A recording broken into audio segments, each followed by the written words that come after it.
Nominations లో కళ్యాణ్ సుమన్ని నువ్వు నువ్వు అంటాం వేలెత్తి చూపాడు. అండ్ చాలా అంత అరిచాడు.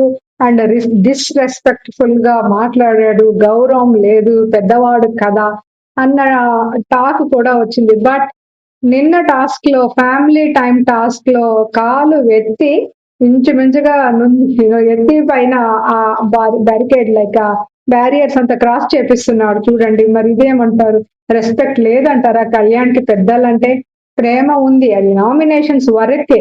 నువ్వు అంటే కొంతమంది యాక్చువల్ చెప్పాలంటే పెద్దవాళ్ళని కూడా నువ్వు అంటారు. బట్ వాళ్ళకి అలవాటైన మాట మీరు అని కొన్ని ప్రాంతాల్లో అంటే కొన్ని ప్రాంతాల్లో ఎవరినైనా నువ్వే అంటారు. సో ఆ విధంగా బట్ క్లోజ్నెస్ కూడా ఏర్పడింది కదా హౌస్ లో. వాళ్ళకి చాలా క్లోజ్నెస్ ఉంది. అండ్ చాలా కామెడీ చేసుకుంటారు, నవ్వుకుంటారు. చాలా క్లోజ్ ఫ్యామిలీ మెంబర్ లాగా ఊహించుకుంటారు. కాబట్టి సుమన్ ని అందరూ క్లోజ్ గా ఉంటారు సుమన్ శెట్టి తోటి. అందరికి సుమన్ శెట్టి చాలా నచ్చుతాడు. అదే విధంగా అలా అనుండొచ్చు. బట్ రియల్ గా చెప్పాలంటే కళ్యాణ్ ఎవరిని డిస్రెస్పెక్ట్ చేయలేదు. అండ్ సేమ్ నెక్స్ట్ డేనే ఎంత బాగా హెల్ప్ చేస్తున్నాడు క్రాస్ చేయించడానికి. ఆయన గేమ్ లో ఉన్నాడు, ఆయన గేమ్ లో లేకపోతే అనుకోవచ్చు. ఆయన గేమ్ లో ఉన్నాడు, తన ఆట వదిలేసి వచ్చి సుమన్ శెట్టికి హెల్ప్ చేస్తున్నాడు. ఇది కదా హెల్పింగ్ నేచర్ అంటే. ఏమంటారు మీరు? కమెంట్ చేయండి.